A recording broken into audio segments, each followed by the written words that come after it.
Salam, gün ortanız xeyir olsun. Çərşənbənizə təbrik edirəm. Bu günlər o çərşənbəsidir.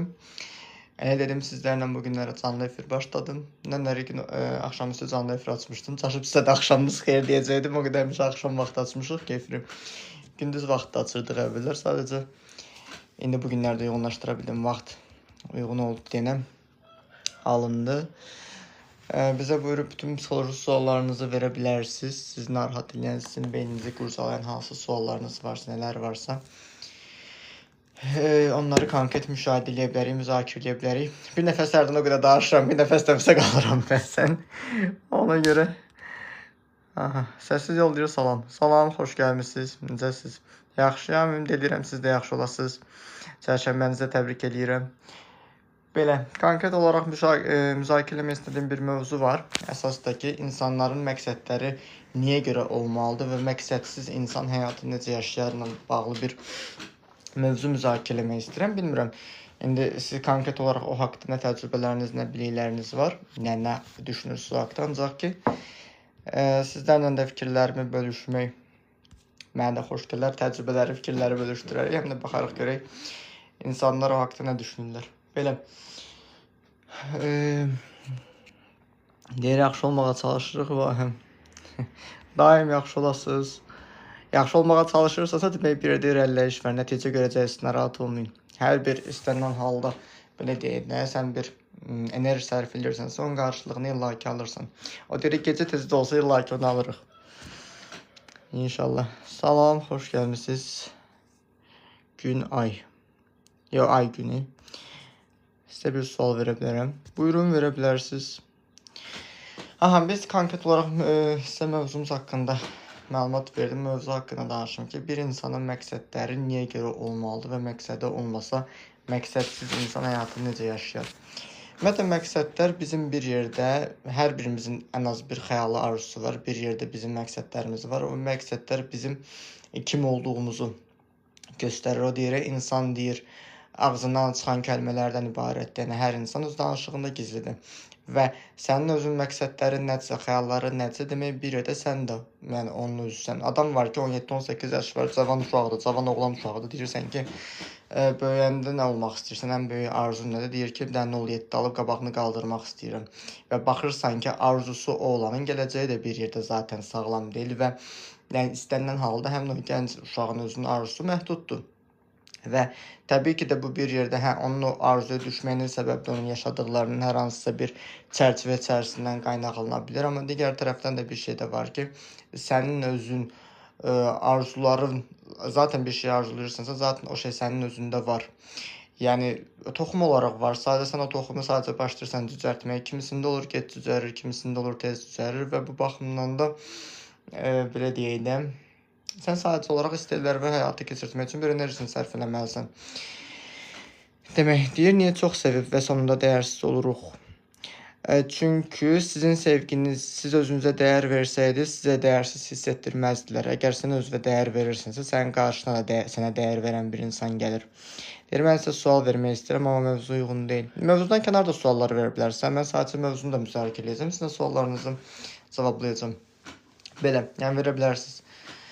Demək, nə danışırdıq? Həmin o mövzu haqqında onu deyəcəkdim ki, istənilən halda sən, adamlar var ki, baxırsan gecələr yata bilmirlər, gündüz də gec dururlar yuxudan, nə bilim 2-3-ə qədər dururlar, yuxudan ayrılırlar, yerlərindən dururlar və bir yerdə gecələr yuxularının gəlmədiklərini vurğuluyurlar ki, gecələr yuxumuz gəlmir, nə bilim belə narahat yatırıq, nə edirik. İstənilən halda belə deyim də, sənin özünün həyatda sağlam bir məqsəd bəlləmisənsə və qarşıya bir məqsəd qoymusansa, o məqsəd üçün ən azından səhər tezdən yuxudan durmalı olursan. O Yaponlarda Ikigai adlı bir fəlsəfə var ki, sən səhər yuxudan oyanıb ayaqları yerə sallayanda, kravatın ayaqları yerə sallayanda, zaten hansı məqsəddə ayılmış olduğu, yəni həyatı günə başlamış olduğu bilməlisən. Bu baxımdan da, yəni onu bilmək istənilən halda sənin özünün ümumilikdə qoyduğun məqsəddən keçərli olur. Məsəl üçün, adamlar var ki, elə bayaq ondan danışırdıq ki, Həmin o insanlar gecə məsəl üçün gecə yatırlar, səhər yoxdan gec dururlar. Həmin o insan zaten məqsədi yoxdur. Bir yerdə ola bilər depressiya yaşayır. Depressiyadan sonra dönüş nöqtəsində, yəni hər şeydən ümidi üzülüb, motivasiyası azalıb, əvvəl etdiyi şeylərdən də zövq almır kimi bu kimi vəziyyətlərdən qaynaqlanmış ola bilər. Və həmin o insan konkret olaraq depressiv anı müşahidə olunaraq ondan həmin andan xilas olsa əgər, zaten hər bir insanın zaten bir arzusu var ki, həmin arzusuna olan motivasiyası da bir yerdə qığılcım kimi düzəlib çıxacaq. Deyir, salam, sosial fobiyam var, nə edə bilərəm? Salam, sosial fobiyanız varsa konkret olaraq baxmalısınız ki, sosial mühitdə özünüzü narahat hiss etdiyiniz məqam hansı məqamdır, niyə görə özgüvəniniz aşağıdır, özgüvən problemi yaşayırsınızsa, onu özünüzdə konkret götür-qoy eləyə bilərsiniz və deyir, onun həyata necə təsiri ola bilər? Onun həyata təsiri dediyiniz kimi sosial mühitlərdə öz fikirlərinizi açıq-aydın deyə bilmirsiniz. İnsanlar sizin haqqınızda mənfi düşüncəsi sizi narahat eləyir və bu baxımdan da yəni bir çox səbəb var. Elə onun da şiddətli məqamları belə var ki, insanın postura duruşunda belə, yeriş tərzində belə dəyişiklik göstərir. Gərginlikdən öz kontrolunu belə itirirsənmiş kimi hiss edirsən. İnsanlar mənə baxacaq, insanlar məni dəyərləndirəcək tipində. Və yəni bu kimi və sair vəziyyətlərdə insanları narahat eləyə bilir. Amma ondan konkret qurtulmaq üçün, yəni istənilən halda bir peşəkar yardım almalısınız. Deyir, salam doktor, salam Fərid, xoş gəlmisiniz. Deyir, özü keçib gedir, yoxsa seans lazımdır? Özü keçib getmir. Yəni istənilən halda seans lazımdır. Əgər özü keçib gedəcəyini düşünürsünüzsə, özünüzə zaman verə bilərsiniz. Həmin o zaman çərçivəsində özünüzü müşahidə edə bilərsiniz. Əgər keçirsə, yəni demək ki, sizdə lap dərin bir travmatik bir şey deyil, amma yəni yüngül versiyasıdırsa, əgər ağır versiyasıdırsa, çox əziyyət çəkdirirsə sizə, yəni bıçaq sümüyə dirənirsə bir sözlə, onda istənilən halda bir terapevtə, mütəxəssisə müraciət edərək bir seans peşəkar yardım alaraq o vəziyyətə son qoya bilərsiniz. Salam Aygül, xoş gəlmisiniz.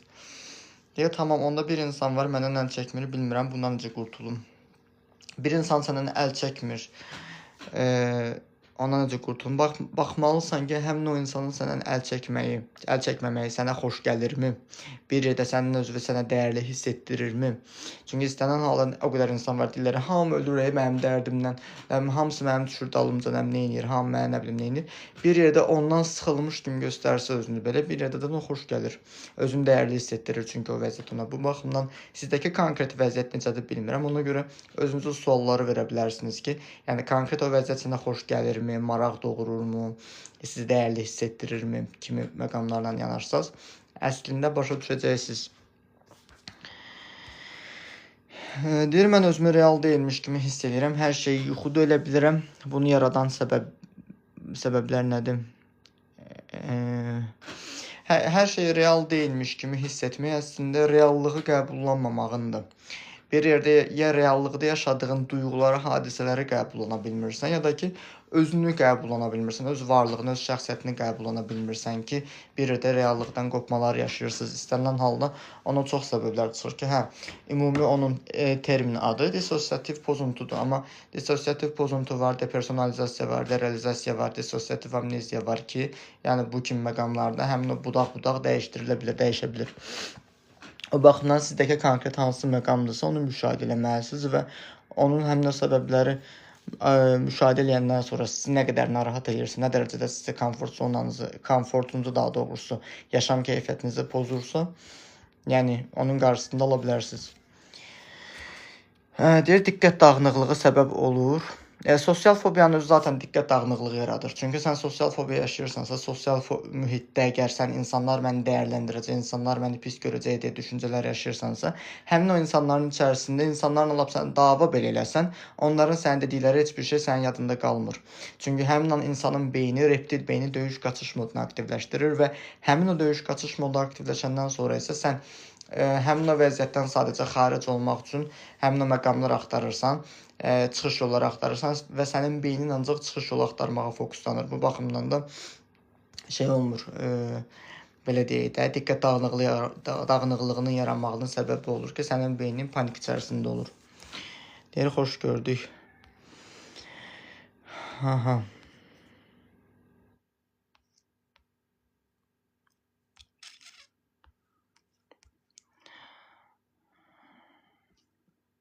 Deyir, işim var, ekranı bəyənə bilməyəcəm, amma buradayım.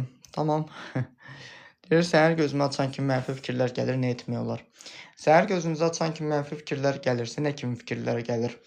Yəni, həmin o fikirlər sizin həyatınızdakı keyfiyyəti nə dərəcədə pozur və sizin əhvalınıza nə dərəcədə təsir edirsə, birinci onu müəyyənləşdirməlisiniz, düşünməlisiniz ki, məsəl üçün, öləcəyimi düşünürsən, uğursuz olacağımı düşünürsən, heç də bacarmayacağımı düşünürsən, həmin o mənfi düşüncələr sənə necə mənfi təsir göstərir?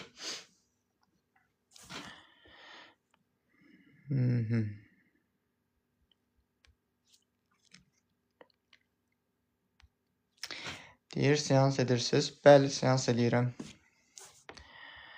Özünə hörmət qoymayıblar.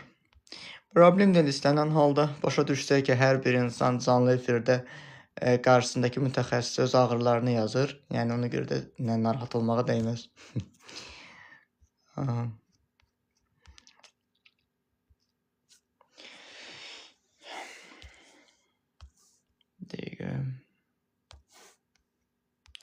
Deyir, salam psixoloq bəy. Salam, xoş gəlmişsiniz. Hörmət bilsələr gəlib elə yazmazlar. Neysə, istənilən halda bayaq da insanların məqsədlərindən danışırdım. Efirin başlanğıcındakı mövzu insanların məqsədləri idi.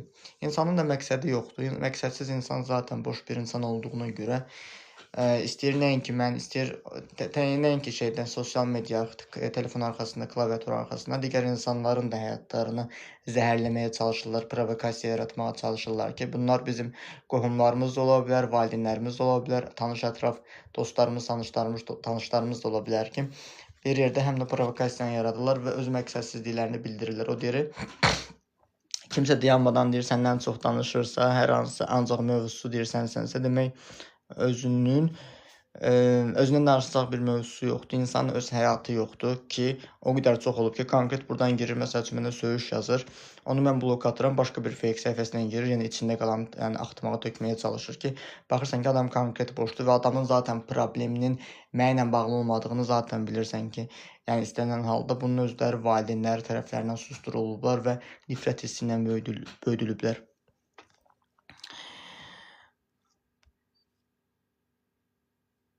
Deyir, göndərdim, getdi. Yaxşı elədin. Deyir, sosial fobiya zamanı haqlı olduğun sözü deyə bilmirsən. Sosial fobiya zamanı haqlı olduğun sözü deyə bilməmək təkcə sosial fobiya ilə əlaqəli deyil. Yəni, onu sən təkcə sosial fobiyada yox, təklikdə, tək də bir insanla yaşaya bilirsən. Məsəl üçün, otaqda bir nəfər var səndən başqa, ona belə sözü deyə bilmirsənsə, təkcə o sosiallıqla bağlı deyil. Onun özünün səbəbi uşaqlıqda sən öz sözünü deyib, özünü qorumağa çalışdığın vaxtda səni qorxu ilə susdurublar. Ya kəs səsini başından böyük eləməlisən, böyüyə cavab qaytarırsan kimi tənqidlər, təhqirlər, uşaqları qorxutmaqlar. Bir yerdə uşaqların özlərində öz sözümü deyə bilmirəm və qorxudan öz sözünü və ağlamağını udmaq boğazında yumruq hissi kimi yığılır qalır. Kitabçı bəy deyir, ümumiyyətlə mən danışarkən hər kəs susub dinləyəcəyim anlarda bədən savaş qaçış reaksiyası verir. Əslində sən bir yerdə səni dinləməzlər deyə qorxursan. Ola bilər səni dinləməzlər, sənin fikirləri və hörmətlə yanaşmazlar və hər hansısa fikirləri və hörmətlə yanaşmazlardan da əlavə sənin fikrini dinləməzlər, önəmsəməzlər və sənin fikrini qəbul etməyib tənqid eləyərlər deyə qorxursan və bu baxımdan sən həmin o tənqid edilməyi nə vaxtsa yaşamısan və bu baxımdan da yenə yaşayaram qorxusu var sənin şüur altında və ona görə əvvəl özünü tam qoruya bilməmisən. İndi beyin özünü həmin o vəziyyətə hazırlıqlı saxlamağa çalışır ki, tutaq ki, mən filan kəsə filan söz deyirəm, filan kəs artıq birdən məni tənqid eləyər, məni qəbul etməz, mən avtomatda ona cavabını verim, otuzdurum yerində. Və bu baxımdan o beynin özünü qorumağa çalışmasıdır ki, travmatik şəkildə özünü ortaya qoyur.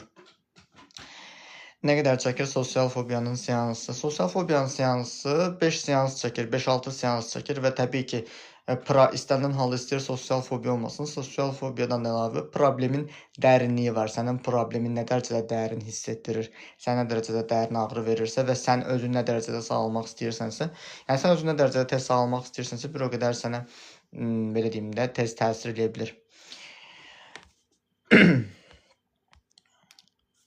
Çünki seanslarda istənilən halda problemi deyirsən, problemi bilirsən özündə və problemin altından çıxansa və problemi aldığın yaş qrupu tamam ayrı bir yaş qrupudur. Məsəl üçün, deyirsiniz ki, sözü deməkdən çəkinmək nə əlaqədir? Sözü deməkdən ona görə insan çəkinir ki, qarşı tərəf sənin sözünü qəbul eləməz və səni tənqid eləməyə başlayır və yaxud da səni müsadirə eləyər qorxusu olur və bu baxımdan da daha doğrusu mühakimə eləyər qorxusu olur və bu baxımdan da sənin özün sözlü deməkdən ona görə çəkinirsən.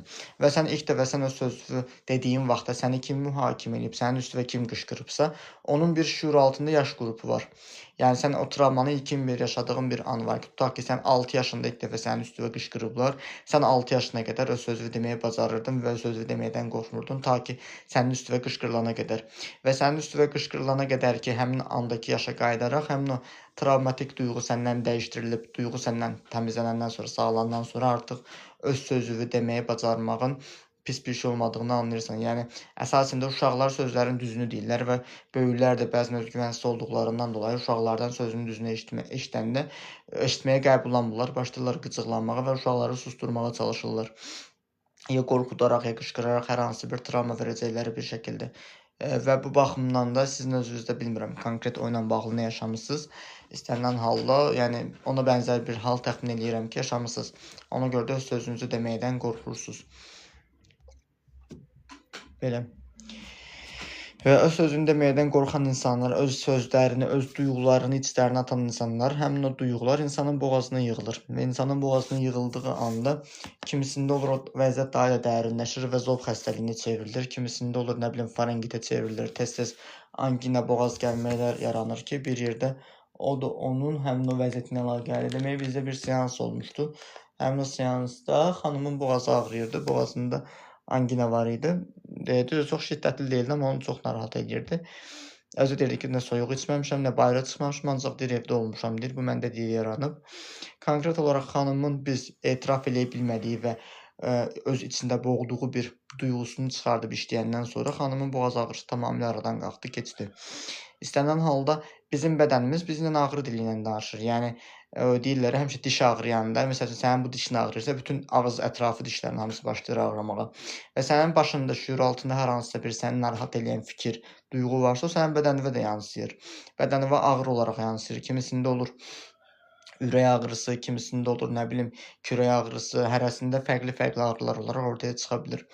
İstənilən halda sosial fobiya təşviş pozuntusudur və sosial fobiyanın daha üstün bir şey var ki, təşvişdən, sosial mühitin narahatçılığından əlavə ölüm qorxusu yaşayan insanların panik atak yaşamaqları olur ki, panik atak olan insanlar əsasən həmin ərəfədə mən ayaqla nəfəs-nəfəsə qaldım, mən öləcəm deyə qorxurlar və bu da onların zaten ölüm qorxuları olduqlarının yaşadıqlarının ölüm qorxusu yaşayıblar. Kimisə ölümünə şahid olublar və yaxud da özlərinin ölümü ilə bağlı qorxulu bir travma yaşayıblar. Ölüm-qalım savaşı mübarizəsi kimi. Və onlar da artıq bundan sonra mən ölərəm, ölümün pis bir şey olduğunu özlərinə yükləyirlər. Və həmin o ölüm qorxusu möhkəmləndiyi anda başlayır həmin o insanda panik atak şiddətlənməyə.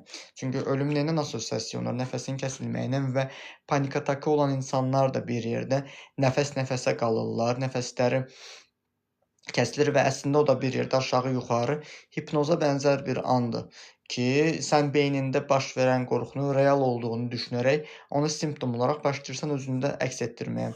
Bu baxımdan da, yəni belə deyək də, o qorxu ilə konkret olaraq işləmişəm və o qorxunu tamamilə aradan qaldırmaq mümkündür. Sadəcə olaraq insanın sağalması üçün bayaq mən sual verəcək. Deyəsən dediniz ki, insan neçə seansa sağala bilər.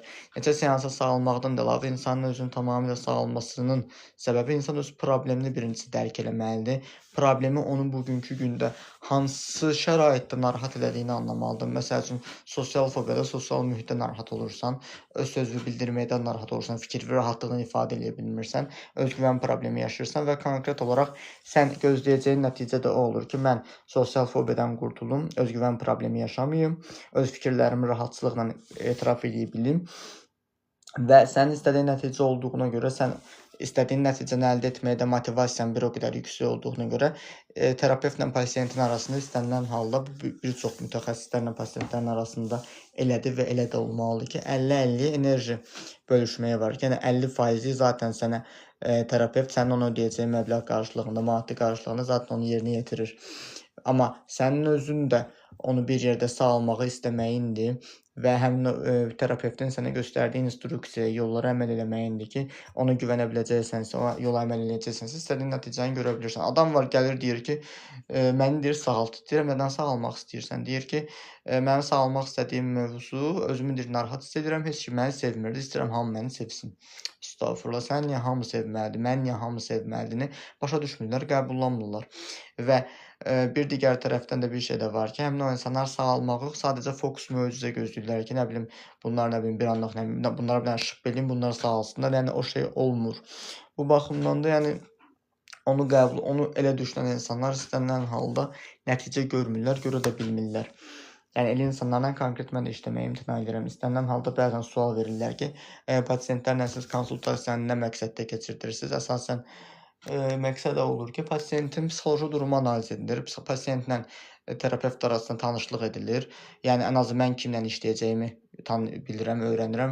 Həmin o pasient də kimlə ona rəhbərlik edəcəyini öyrənir və istənilən halda bir enerji xətti yaratmağa çalışırıq ki, həmin o insanla baxsam ki, mən keçirdiyim həmin o seansın şərtinə uyğun görürəmsə, konkret bu insan boş-boşuna pulunu verib gəlib, boş-boş gəlib getməyəcəksə, nəticə əldə edə biləcəksə, o insanla işləməyi mən özüm də, yəni sevərək işləyirəm. Yəni o ki şeydir, olur adamlar nə bilim dedimə bayaq konkret möcüzə gözləyirlər və o insanla Azərbaycanda zaten bir çox insanların sağalmamağının səbəbi həmin o bir çox insanların konkret möcüzə gözlədiklərindən dolayı və möcüzə gözlədikləri anda getdikləri psixoloqun, getdikləri terapevtin onlara pul xətrinə hər hansısa bir şeydən onlarla işləməyə imtina etməməyidir.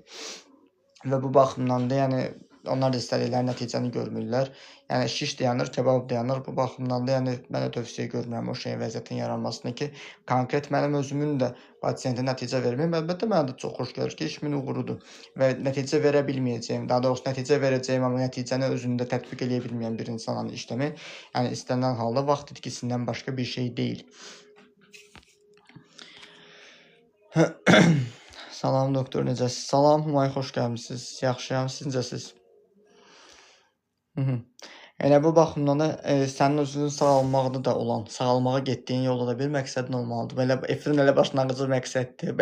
Efrin başlanğıcından əlavə ümumiyyətlə insanın həyatda bir məqsədi olmalıdır ki, irəliyə gedə bilsin və bu sağalmaq prosesində də insanın məhz əzmkarlığı və öz məsuliyyətlərini dərk eləməyi və öz məqsədini qarşısına qoymasıdır.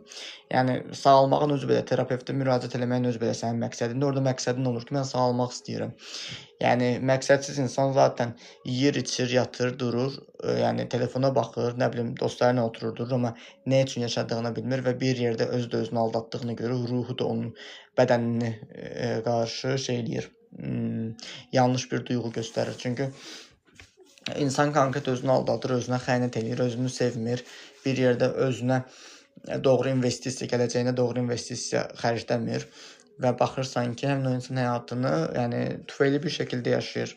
Bu baxımdan da yəni həmin o insanlar məqsədi olmadığına görə yatırlar, dururlar, nə bilim yuxudan gec dururlar, gecə gec saatlara qədər oyaq qalırlar. Tamam da gecə gec saatlara oyaq qalmağın səbəbi bir yerdə insanın müəyyən bir çərçivədə gün ərzində, günorta vaxtı özünə vaxt ayıra bilməməyindən qaynaqlana bilir də, amma hər dəfə olmur sən gecə özünə vaxt ayırıb neynirsən ki, ancaq telefona baxırsan, söhbət də ondan gedir.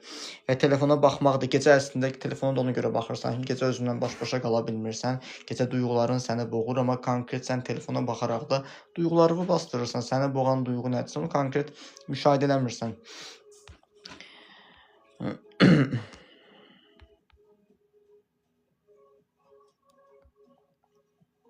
Yeni xoş gördük, pis yeni eyniyəm. Elə siz pis dediyinizə görə həmişə daim pis qalırsınız. Nə vaxtsa özünüzə tam yaxşıyam desəz, bədəniniz də sizi yaxşılaşdırmağa başlayacaq. Çünki bəzi insanlar ümumiyyətlə olur ki, pisəm, yaxşı deyiləm deməyi vərdiş eləyirlər. Konkret olaraq niyə görə pisəm, niyə görə vəziyyətim yaxşı deyil, müşahidə eləyərək o vəziyyəti sonlandırmaq istəmirlər. Özünə nə qədər təlqin etsəm də əks olur, bədən zehnə qulaq asmır, MDR terapiyası CBT effektiv olmaz. MDR terapiyası ilə məşğul deyiləm, amma CBT dediyinizdəki əsasda mən hipnoterapiya ilə məşğul oluram. Hipnoterapiya insanın şüuraltısında tamamilə duyğunun ilkin yaşadığın anı qaydaraq, zamanda yolculuq eləyərək, reqressiyaya qaydaraq problemi həll edə bilən terapiya üsuludur və mən hipnoz vasitəsindən şüuraltındakı problemi üzə çıxardıb işləməkdən əlavə, həm də hipnoterapiya ilə özü ilə koqnitiv davranış terapiyasını da, nə bilim, NLP-nin özündə bir yerdə birləşdirdiyim məqamlar olur ki, bir yerdə baxıram ki, müsbət təsir göstərir və istənilən halda tez də bir nəticə verə bilir. Digər tərəfdən də ki, sənin özün özünə təlqin eləməyin səbəbi alınmır. Çünki bir çox psixoloqlar, bir çox mütəxəssislər, əsasən Türkiyədə daha çox bu yayılıb. Çəkim yasası deyirlər ki, insanların çəkim yasası da, yəni cazibə qüvvəsidir ki, mən oturum gözlərimi yumum, nə bilim, dərindən nəfəs alım ki, mən özümə pul çəkirəm, mən nə bilim rahat yaşayacağam, mən nə bilim çox özgüvənli olacağam. Əgər mənim şüur altımda özgüvənli olsam, insanları əzərəm qorxusu varsa, özgüvənli olsam, kimisini alıb ayağımın altına tapdalayaram qorxusu varsa, özgüvənli olmağın özünü yanlış şəkildə dərk eləyirəmsə, mən özgüvənli olmaqdan imtina edəcəm. Yəni konkret olaraq şüur altım onu itələyir. Çəkim yasası olduğu kimi, sən çəkim yasasını özünə təlqin edib çəkdiyin kimi şüur altında itələmə qüvvəsi də var. Yəni cazibə qüvvəsi olduğu kimi itələmə qüvvəsi də var ki, tutaq ki, sən çox pul qazanmaq istəyirsən, özünə afirmasiyalar, yoqalarla məşğul olursan, meditasiyalar edirsən, təlqinlər edirsən, hətta öz telefon və səsli yazaraq, öz səsli qulaq asaraq da eləyə bilərsən ki, mən çox pulu özümə çəkirəm, mən çox pul qazanıram, mən nə edirəm, amma sənin pulun olsa səni öldürərlər qorxusu varsa, mənim pulum olsa pulumu əlimdən alarlar qorxusu varsa, mənim pulum olsa mənim pulumu oğurlayarlar qorxusu varsa, ümumiyyətlə mən özümə pulu layiq görmürəmsə, mən özümə dəyər vermirəmsə, şüur altım o şeyi özündən itələyir. Yəni tamam da sən özünə təlqin eləyirsən. Həmin ərəfədə özünü tam əla, super, bomba hiss edirsən, amma ki konkret nəticə üçün sənin şüur altındakı mənfi duyğunu işləsən, zaten sənin özünə deyəcəyin təlqinlərə ehtiyacın qalmayacaq. Sən nəyi arzulayırsansa, onu da yaşayacaqsan. Çünki təlqin insana o vaxt təsir eləyir ki, həmin o təlqinin reallaşacağına mane olan bir sənin duyğusal şüur altı proqramın, duyğun yoxdursa.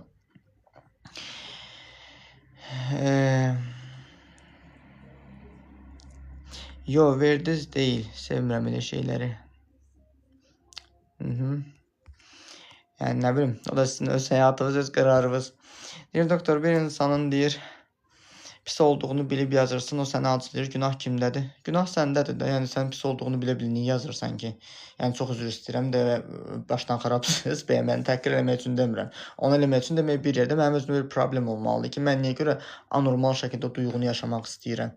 Söhbət ondan gedir. Yəni bu arada başdan xarabsız sözdə görə inciməyirlər, bilirəm o barədə həssassınız. İstənilən halda bir yerdə duyğusal proqramdan gedir söhbət ki, baxırsan ki, sən özün mənə zərər verirsə, mən ondan eyni zərəri niyə almaq istəyirəm? Konkret bu insan məni incidir və yaxud da söyür, döyür, işgəncə verir və yaxud da mənə önəmsəmir, mənə dəyərsiz hiss etdirir. Mən niyə təzədən dəyərsiz hiss eləmək istəyirəm özümü? Deyirəm, ay başdan xarabdır. Aha. Problemli pasiyentim. Hələ də deyirsiniz pasiyentim, amma siz hələ pasiyent deyilsiniz.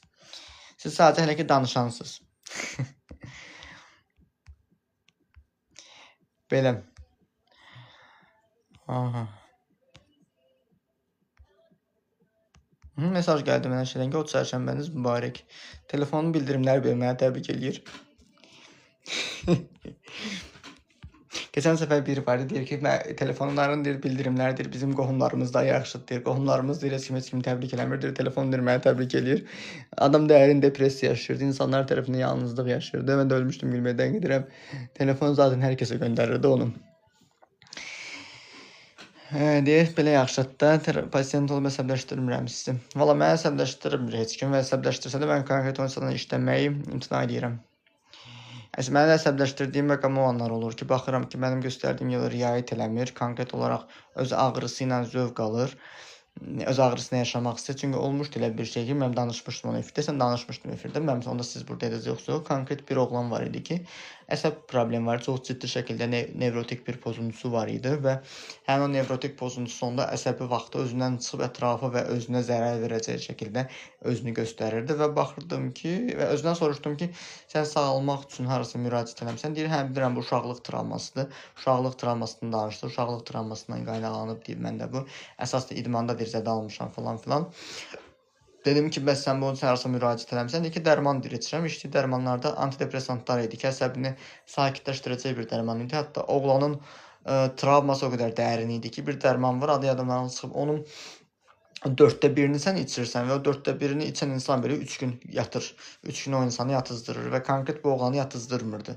Oğlanın travması o qədər dərin idi ki, yəni ona təsir eləyərək onu dərindən keyitmirdi ağrısını və baxırsan ki, Yəni oğlan çox problemli, sadəcə özünü baxanda da belə sakit görünür. Deməsən heç bu əsəbləşəndə özündən çıxır. Amma digər tərəfdən bir şey də var idi ki, oğlana mən təklif elədim ki, daha doğrusu mənim kim olduğumu bilmirdi. Yəni özdə xəbəri olmadan mən onu pulsuz şəkildə orada konsultasiya eləmişdim.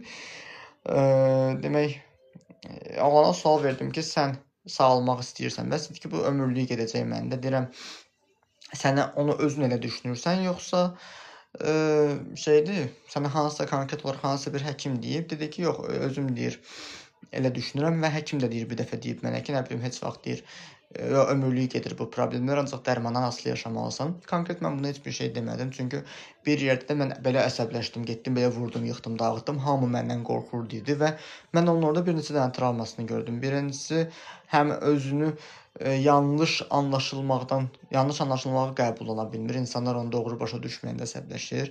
Həm də ki, öz əsəbləri ilə, öz nifrəti ilə, nifrət aqressiyası ilə insanlar tərəfindən zəif görünmək qorxusunu örtbasdır edirdi ki, yəni əsəbləşdiyi anda insanların ondan qorxmasından o zövq vermək, zəif görünmürəm, mən güclüyəm ki, hamı məndən qorxur duyğusu idi ki, baxdım ki, oğlan danışdıqca travmalar tökülür ağzından və konkret olaraq da gördüm ki, özü də fəxr edirdi. Onu məndən belə qorxdular, məndən neynədilər. Baxdım ki, travmasından fəxr edir və indi sözümü ona gətirirəm ki, Umay xanım deyir ki, əsəbləşdirərəm sizi. İstənilən halda elə bir pasiyent əgər özünü oyalamaq üçün, mənim boş vaxtımı itirmək üçün nəsə bir müraciət edirsə, onda konkret olaraq uzun-uzadı söhbəti uzadırsa, onda qıcıqlanıram. Qıcıqlanmağımın səbəbi də ki, dərin bir qıcıq olmur. Sadəcə olaraq bilirəm ki, şeydir. Dəqiqə. Bilirəm ki, istənilən halda travmasına fəxr etməkdir. Deyir, məni də antidepresanlar bu günə qoyub, məni də yatızdırmır. Deyir, yenə oyundasınız. Yox, oyunda deyiləm. Xoş yayımlar olsun. Təşəkkür edirəm diqqətiniz üçün. Deyir, travmalar tökülür ağzından nə idi? Travmalar, danışdığı sözlər travmadır. Yəni, istənilən halda orada gülməyə nə var ki? İstənilən halda baxırsan ki, insan danışır, ağzından travması tökülür. Yəni, hər bir insan zaten danışığında gizlidir. Onun qurduğu cümlələr zaten travmatik cümlələrdir və əlavə edirdi ki, mən özüm deyir, heç bir insana deyir, məğlub olmuram, yenilgini sevmirəm. Əsasında mən deyir, hər dəfə öz dediyimi yeritməyə çalışıram ki, ən azı mən deyir, yaşlananda deyir, qoy mənim üçün deyir, desinlər ki, o filan kəs belə yaxşı adam idi, nə bilim, öz sözünü qabağından yeyən adam deyildi, özünü belə qoruyan adam idi və baxırsan ki, bir yerdə dediyi sözə indi öz travmasını danışır əslində. Yəni, o mənlə normal söhbət elədiyini düşünürdü, amma əslində, yəni, terapevt pasiyent olduğunun fərqinə deyildi orada ki, bir yerdə travmasını danışır. Mən onun danışığında o travmasını görürdüm ki, insanlardan fikir asılılığı vardı, insanlar onu yanlış görməsin, insanlar onu doğru dəyərləndirsin, insanlara özünü sübut etmə ehtiyacı var idi ki, özü onun fərqində deyildi və hətta fərqində olmadığı da bir şey var idi ki, danışdıqlarını mənə qəbullandırmaqdan çox özünü qəbullandırmaq istəyirdi ki, yəni nəinki bu təkcə mənlə insanlar arasında keçərli bir şey deyil, bütün insanlar arasında keçərli bir şeydir ki, baxırsan insan həyatını, ömrünü bildiyin çox səhv yaşayıb, həyat tərzi normal olmayıb, anormal olub və anormal həyat tərzini fəxr eləyərək danışır və fəxr eləyərək danışdığı həyat tərzini əslində şüuraltısına qəbullandırmaq istəyir. Öz sözünü ağzından çıxardır həmin o ifadələri, sözləri və öz şüuraltısını onu yeritməyə çalışır.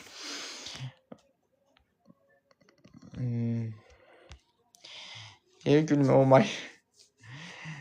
Deyir, məni bu günə qoyan utansın. Bana deyirsən də, mənə bu günə qoyan utansın. Bayaq deyirdin ki, məni incidən insana özüm deyirsən ki, yazıram. Yəni, bəs sən niyə görə utanmırsan təzədən onu yazanda? Söhbət ondan gedir. Yəni ki, sənə zərər verir də, konkret o insandan uzaqlaşmaq niyə istəmirsən?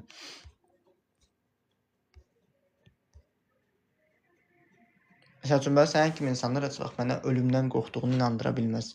Çünki ölümdən nəinki tək sənin kimi dediyini biraz çox başqa cür qəbul edə bilərsən, ümumi olaraq duyğu olaraqdan gedir söhbət ki, həmin o insanlar özlərinə zərər verirlər, öz psixoloji durumlarını, öz psixoloji durumları pis olduqlarına görə bədənləri də pis olur. Yəni ki, ürəyində problem olur, nəfəs problemi yaşayır, davamlı buralarında ağırlıq hiss edirlər, hər hansı bir simptomlar, morfoloji səbəblər ortaya çıxır ki, zaten o insanın özünü sevmədiyini göstərir. Özünü də sevməyən, özünü o cür qəsd edən insan əslində bir yerdə özünü də ölümə sürükləyir. Yəni, yəqin ki, bilirsiniz də, çox görmüsünüz ki, davamlı narkotikdən istifadə edən narko asıllı insanlar olsun, nə bilim, alkoqol asıllısı olan insanlar olsun ki, uşaqlıqda ən bəsit, ən çox bilinən travmaları anaları onlara hamilə olanda onları abort eləmək istəyir və son anda abortdan imtina edən bir qadınlar olurlar. Ya qaynanasının təkidi ilə, ya anasının təkidi ilə ki, həmin o uşaqlarda intihardan, ölümdən dönmək duyğusu olduğuna görə bir yerdə özlərini öldürmək istəyirlər. Amma konkret hünərləri çatıb, həmin o duyğularla üzləşib onu həzm edə bilmədiklərindən dolayı da ki, yəni mən ölmək istəyirəm, qəbul oluna bilmədiklərindən dolayı sadəcə özlərini passiv intihara sürükləyərək yavaş şəkildə bədənlərini zəhərləyərək ölümə hazırlayırlar. Bunun da başlıca səbəbi narkotik olur, alkoqol olur, bir çox zərərli vərdişlər olur ki, onlara bir yerdə bədənlərini zəhərləyirlər. Siqaret asıllığının özü olsun ki, bir yerdə bədənlərini ölümə hazırlayırlar. Yəni ölümə xərclədikləri investisiya olur. Deyir, seanslarınız haqqında ümumi məlumat verə bilərsiniz.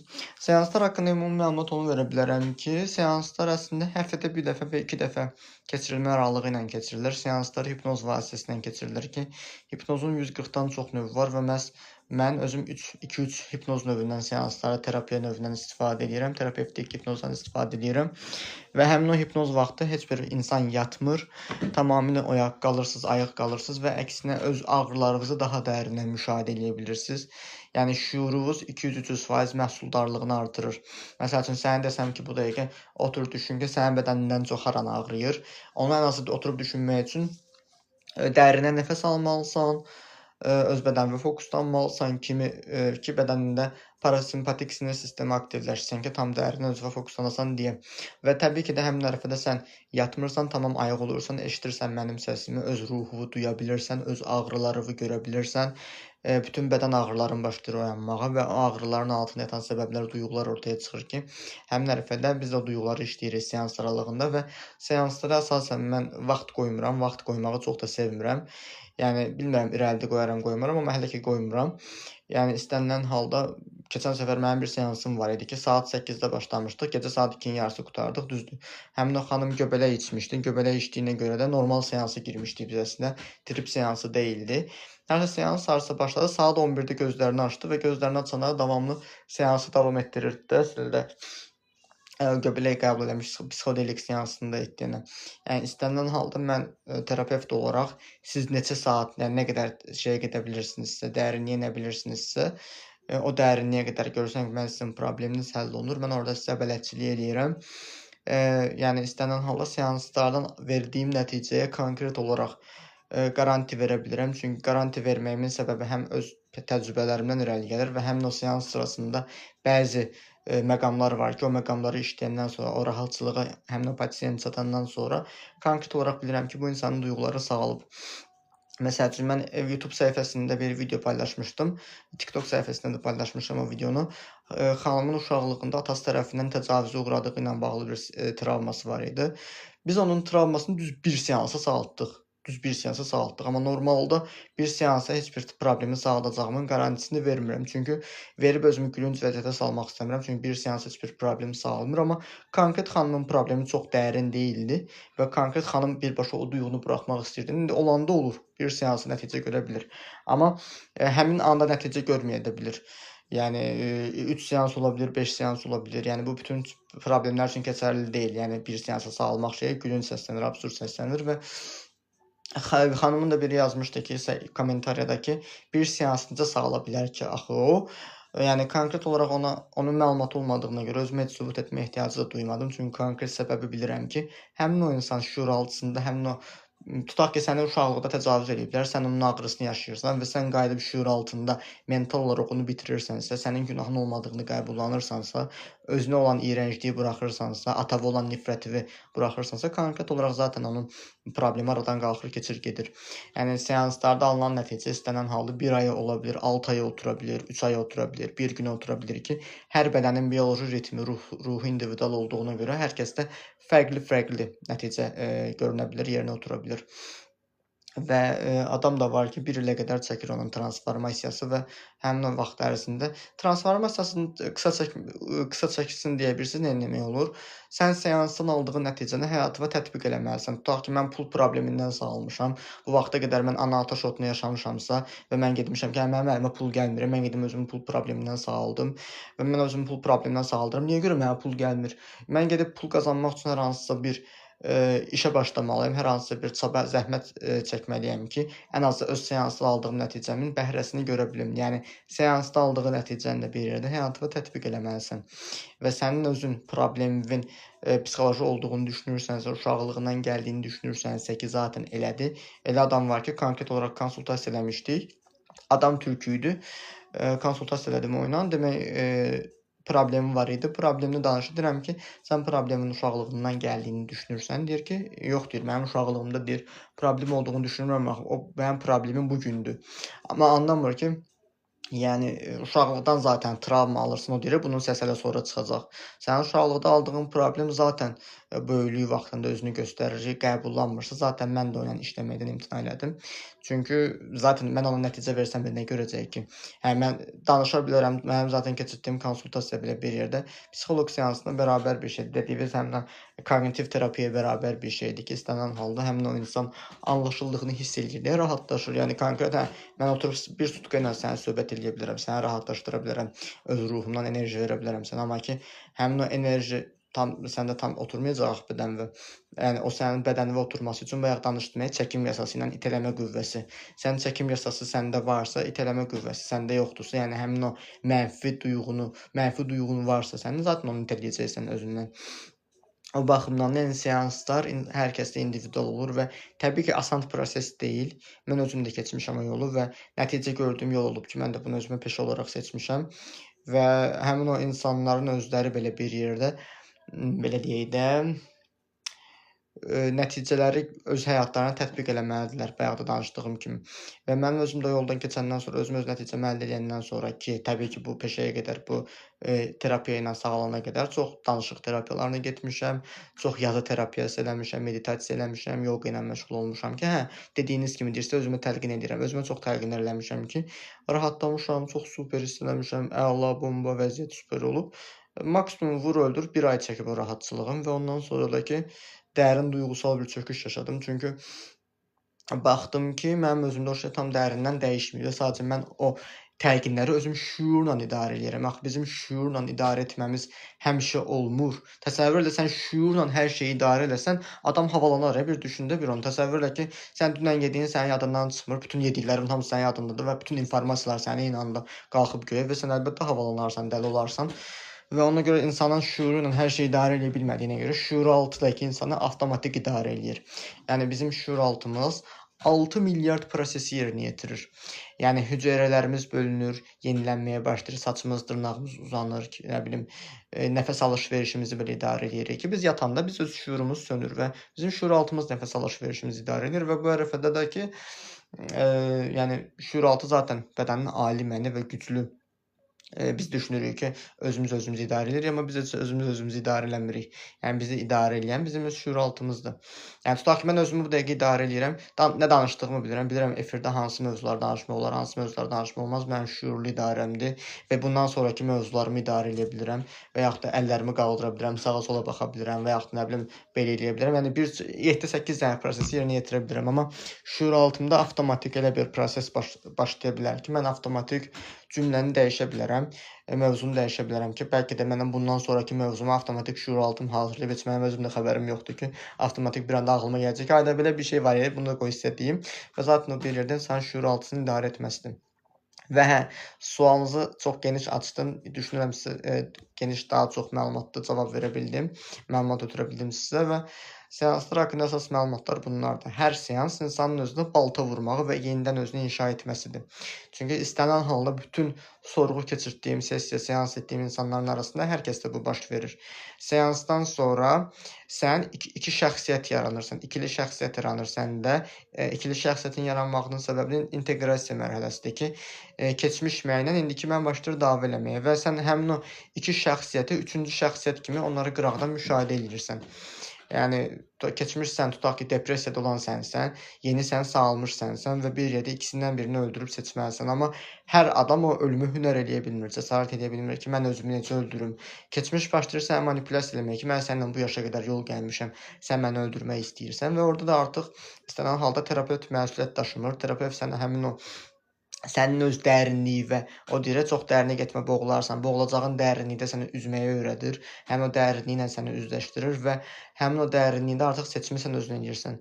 Ya üzə çıxmalısan, bundan sonra dərin verməməlisən, yəni köhnə həyatı yaşamalısan, özünü aldatmalısan, ya da ki, kör-kör gör-gör olur da orada, yəni biraz da kobud da səslənsə, konkret seçimi orada özün eləyirsən və sən seçimi özün eləyəndən sonra, enerji və doğru tətbiq eləyəndən sonra, yəni sağlam enerjini hansıda ötürəndən sonra nəticəni də görə bilirsən. Məsəl üçün mən xeyli vaxtdır ki, demək olar ki, həmin o işə başlayandan sonra qəmli mahnılara qulaq asmıram.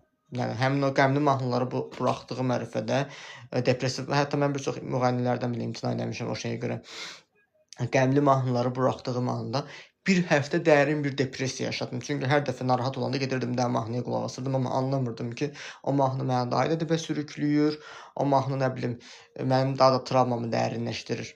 Və mən o mahnını buraxandan sonra başladım immini, yəni o deyir dıp-dıs mahnılar qoşursan, həmin o mahnıları immini bilərək acığı hər dəfə əsəbləşdiyim anda, hər dəfə narahat olduğum vaxtda getdim ancaq tam şən mahnılar, atlanıb düşən mahnıları qoşdum. Ancaq bədənim hərəkətdə oldu və depressiv əsəbləşdiyim anda oturub passivləşmək yerinə ancaq hərəkətə gələrək, özümü tam çökdürmədən ayaqda qalmağı da şüuraltıma öyrədə bildim. Hə, deyəcəksiniz ki, bəs siz onda sağalmamışdınız. Sağaltmışdım o duyğumu. Sadəcə olaraq onu vərdişə çevirməkdən gedir söhbət ki, seansda aldığın nəticəni həyatına tətbiq eləməlisən. Yəni sən burdan sağaldırsansa, özü sonra gedib hər hansısa bir mahnıya qulaq asırsansa, mahnının özündə travma var. Keçən səfər qulaq asıram mahnının özünə və deyir ki, məni deyir heç bir qadın məni sevmək hər qadının nədir deyirlər? Hünəri deyildi, cəsarət eləyə bilməzdi. Baxıram ki, mahnıda travma var zaten. Yəni məni sevmək niyə hər qadının hünəri olmasın ki? Yəni məni sevməyin şərtləri var ki, sevgi benim şərtdədir ki baxırsan ki, bir yerdə hər bir şeydə bizi yükləyirlər və alt frekansımız, bizim şüuraltımız bizim eşitmədiyimiz, belə bizim başa düşmədiyimiz mahnılara belə başa düşür. Təsəvvür etsən, xarici mahnıya qulaq asırsan, sənə deyirlər ki, at onu ingiliscə, ingilis mahnısına qulaq asırsan və baxırsan ki, adam haqlıdır, tam ingilis deyil, amma ki, mənim şüuraltım həmin o mahnıdan hansı bir duyğu qarşılayır. Hə, bilmirəm orada məni söyürlər, nə deyirlər bilmirəm, amma yenə də hansı bir duyğu qarşılayır və mən bilmədiyim şeyin öz altyapımı niyə doldurmalıyam? Çünki biz adamlar var ki, yatırlar, gündüz divanda yatırlar və gecə televizora qoşurlar, gic-gic boş-boş verilişlər gəlir gedir, reklamlar gəlir gedir və insanın şüuraltısında boş-boş informasiyalar dolur. Və yəni bu da bir yerdə zaten sənin bir enerji kimi yığılır və sənin həyatını başlayır dibə sürükləməyə. Yəni söhbət də bundan gedir. Ona görə yəni altyapı elə bir şeydir ki, məsəl üçün sən hər zaman özünü idarə edə bilmirsən, amma özünü idarə etmək üçün sənin duyğun sağlam olmalıdır və sən maksimum dinc olmalısan. Yuxusuz olmamalısan, yorğun olmamalısan ki, vəziyyəti sağlam idarə edə biləsən. Yerin dibinə soxdunuz mənim. Yaxşı da duyğularla üzləşirsən. Sizə istədiyiniz cavabları mən versəm, eşitmək istədiyiniz cavabları mən versəm, siz sağalmaq istəməzsiniz. Doktor elə demirəm, tutaq ki, deyir ki, narahatam və mən də ona görə narahat olub yazıram. Agresiya ilə cavab verir. Sənin ona niyə yazığın gəlir ki? Yəni sənin tutaq ki, kimin üçünsə nigaran olaraq, sən kiməsə görə narahat olaraq ona nə xeyir verə bilirsən? Adam mənə deyir ki, sənin üçün səndən nigaranam. Sən mənə nigaran olmağınla sən mənə nə edə bilirsən? Tutaq ki, mən pis vəziyyətdəyəm. Söhbət ondan gedir. O da agresiya ilə cavab verir. Çünki istənilməyən anda edilən yaxşılıq zaten insana agresiya olaraq geri qayıdır. Deyir, narahat olsa yazar. Görürsən, Aygül xanım düzgün başa düşüb onu. Aygül xanım da tələbə kimi götürəcəm axırda özünə. Deyir, 8-dən gecə 2 kimi seans olar. Seans çox uzun çəkmişdi deyənə, hə. Əslində mən də düşünmürdüm elə bir seans olacağını. Yəni istənilən halda mədəsi bulanırdı, qusurdu, davamlı reallıqdan qopurdu ki, yəni həmin ərəfədə mən əlbəttə onu yalnız qoymağım doğru deyil ki, valideynləri ilə yaşayırdı. Həmin ərəfədə hansısa valideyni gəlib ona can qızım, can oğlum, nə bilim nə olub sənə deyib ona mənfi duyğu ötürsə də onun travması daha da dərinləşəcəkdi. Ona görə ona orada bələdçi dayanmaq əlbəttə ki, məsuliyyəti boynuma götürürəmsə mənim borcumdur. Və təbii ki, normal seansda o qədər çox olmur, o qədər çox çəkmir. Yəni o sadəcə psixodelik seansı idi. Yəni normal hipnoterapiyadan əlavə dərin psixodelik trip seansı idi. Deyirsən, nə olmuş doktor? Yəni sənə halda hər hansı bir uşaqlıq travmalardır. Yəni mən belə indiki anda belə oturub rahat danışıramsa, mən belə rahat da olmamışam ki, təbii ki, hə, doğum haqqı ilə xoşbəxtliklə də olsam da, istənilən halda uşaqlıq travmaları, Azərbaycan mentallığında yaşayırıq, özgüvən problemləri, sosial qayğılar, məqsəd tapa bilməmək, öz yerini tapa bilməmək, nəyin hardan başlayacağını bilməməklər, hansı peşənin sahibi olacağını bilməməklər kimi istənilən halda insanın bacara bilməz duyğuları və təbii ki, bu duyğular hər bir kəsə tanış gəlir ki, biz Azərbaycan mentallığında yaşayırıq və bunu biri var ki, o qız uşağına cehiz verirlər, oğlan uşağına da bütün cəmiyyətə də bunu qara cehiz kimi yükləyiblər. Və mən özümü təbii ki, mən özümü sağaltmamışam. Yəni o kitabçı bəyin dediyi kimi təlqinlər eləmişəm özümə ki, xeyir eləməyib. Təbii ki, məni də sağaldıblar. Yəni insan eyni anda özünü həm terapevt, həm pasiyent olmaq üçün gərək şizofreniya xəstəsi olsun ki, onu eyni anda canlandırsın. Yəni nəysə, yəni bu baxımdan sən istənilən halda bir şey almalısan. Yəni sənə orada bir mentor, bələdçi olmalıdır. Deyir, məndən kim çox söhbət edəndə bezdirəm, yoruluram, onun dediyi sözlər mənə boş gəlir. Səndən kimsə çox söhbət edəndə sənin söhbət etdiyin insan normal deyil axı. Bəs mənim canlı yayınımdan niyə baxırsan? Demək mənim danışdığım sənə maraqlı gəlir. Demək sən ruhu yüksək və səni anlayacaq, sənə başa düşəcək insanlarla və ağıllı insanlarla söhbət eləmək sənə daha çox xoş gəlir. Həmin o insan səninlə söhbət edir, boş-boş ya ərindən, ya qaynanasından, ya nə bilim boş-boş şeylərdən danışırsa, əlbəttə o da mənə maraqsız gəlir. Yəni oturur danışır, nəyəsə izahatını verir. Getdim məsəl üçün marketdən filan şey aldım, mənə bu qədər ızlac qaytardı. Mənə niyə lazım sənin marketçinə ızlac qaytardı?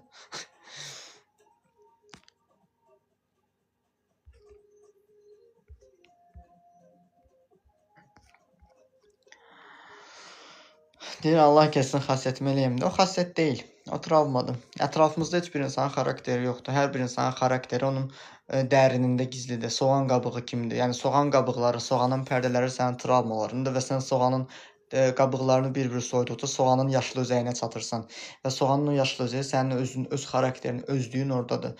Yəni bütün seans etdiyim pasiyentlərin seans sonrası mənə dedikləri bir şey var ki, çox dərin bir boşluğa düşmüşəm, amma bu boşluq mənə xoş gəlir.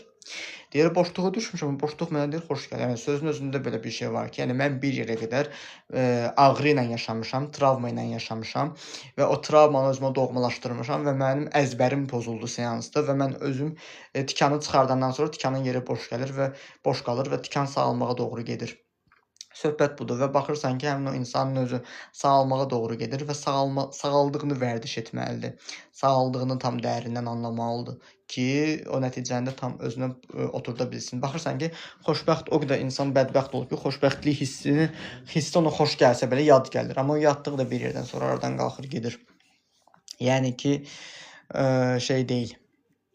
Deyir, doktor, gecə 2-yə kimi oturub onu dinləməmişəm. Mən normal seans ilə duyğu işləyirdik. Yəni bizim seanslarımız ancaq təkcə danışmaq olmur. Danışıq seansı deyil bizdə. Yəni danışıq əlbəttə danışıq olduğu vaxtlarda şüuraltı kodlamalar olur. Məsəl üçün mən seanslarda ən çox NLP-dən də istifadə edirəm ki, NLP texnikası məsəl üçün şeydir.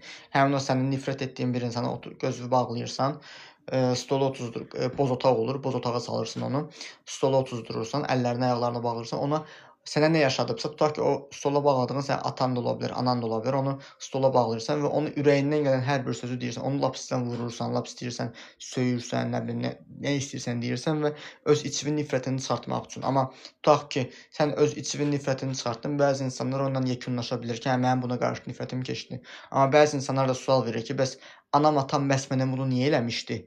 Və onu niyə eləmişdiyini də izah eləmək üçün onun üçün orada danışmaq lazımdır və ona orada doğru izah vermək, şüuraltı kodlamaq lazımdır ki, sənin anan məsələn travmalı olduğuna görə bunu eləyib və yaxud da özü dəyərsiz olduğuna görə sən öz qızını da dəyərsizləşdirib. Yəni olmuşdu elə bir seansım ki, qız mənə dedi ki, deyir artıq deyir aybaşı olanda deyir, əvvəldir aybaşı olmamışdan qabaq deyir şey eləyirdim deyə belim ağrıyırdı, bədənim ağrıyırdı və artıq deyir aybaşı olanda deyir ağrımıram. Yəni konkret olaraq xanım özü sevinərək onu deyirdi ki, qadın dəyərsizliyimi anama qaytarmışam və özümü qadın olaraq dəyərli görürəm. Və yəni söhbət ondan gedir ki, xanım özü bir yerə qədər aybaşı ağrısını dərmanla, ağrı kəsici ilə sakitləşdirirdi ki, artıq o vəziyyətlərindən xilas oldu. Yəni bunu deməyim də düzdür, bir yerdə həm ziyarət, həm ticarət elədim, verdiyim nəticəni də ortaya salıb dedim, amma istənilən halda düşünürəm ki, bu da sizə maraqlı bir informasiya oldu. Yəni əsas demək istədiyim oldu ki, Humayun dediyi şeyə cavab verirdim, səhv eləmirəmsə. Yəni təkcə danışmaq olmur, şuuraltı kodlamaq olur, doğru izah eləməklər olur. Yəni şuuraltının yanlış inancları dəyişdirilir. Yəni şuuraltımızda məntiq yoxdur, şuuraltımızda zaman yoxdur. Təsəvvür et, səni yuxuda öldürürlər.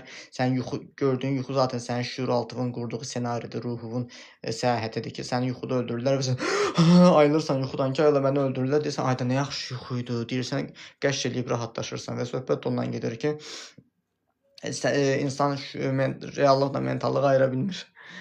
Yəni doktor, xəstənizi verin mənə, mən onu bir də düzəldəcəm.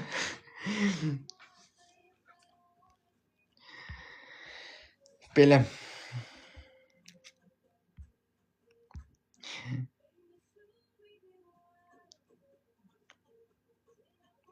Sən dedin xəstənizi verin. Mən yəni yadıma bir şey düşdü ki, mənim bir qohumum var idi.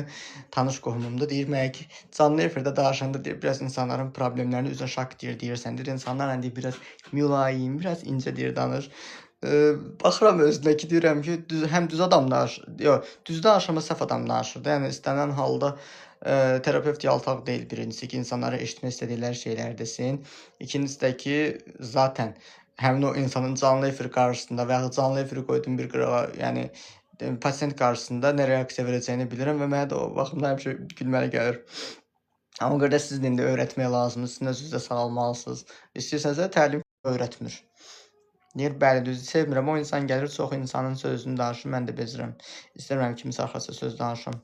Yəni baxırsan ki, xaricilərə fikir vermişsiniz, xaricilər deyirlər, çox soyuqdular, nə bilim, bir-birlərinə qarşı soyuqdular. Soyuq deyillər. İnsanlar istər ana olsun, istər övlad olsun, istər dost olsun, istər tanış olsun, bir-birlərinə söhbət eləyəcək bir söhbət tapmırlarsa danışmırlar. Hər öz qabığına çəkir, sağollaşırlar. Amma bizdə sağollaşmaq istəmirlər. Qırsaqız kimi, ay deyən səni filan söz dərsidir. Deyən ay filan kəs belə eləyib oturub danışmağa gidiyiz və baxırsan ki, söhbət uğruna söhbət eləyirlər.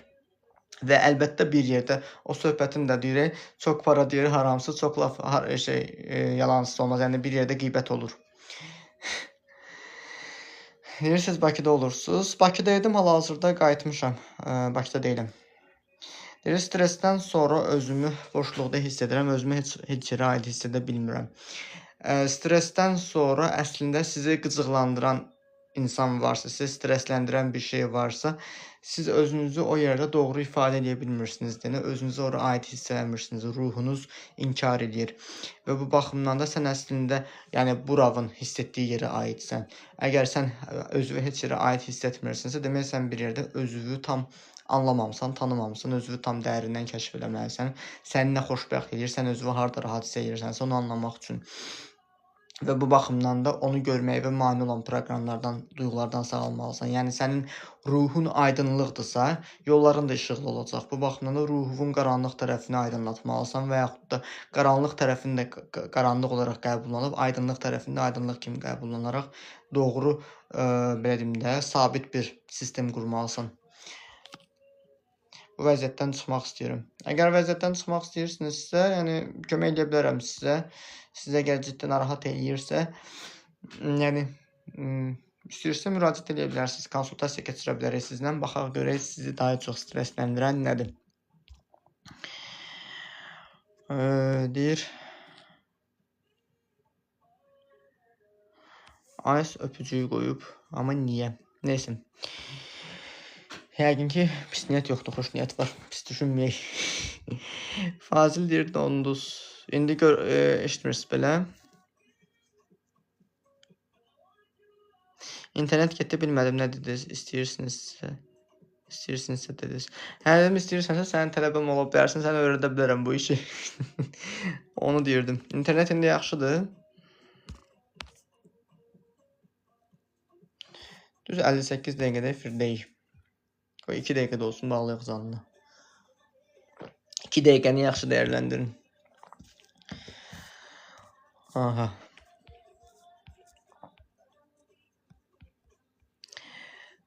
Belə. Mesela sakitçilik oldu. Hansı bir fəlsəfədə deyəsən, sakitçilik ona deyirlər ki, mələk keçdi. Bilmirəm, hansı fəlsəfədə yadımdan çıxıb. Deyir, mənə nə dediniz, eşitmədim. Hə, sizə deyirdim ki, şeydir, əgər istəyirsənsə, sənə bu peşəni öyrədə bilərəm, həm də paralelində təlim alırıq, özü də sağaldırıq. Ondan sonra həm, özündə öz pasiyentləri qəbul edə bilərsin.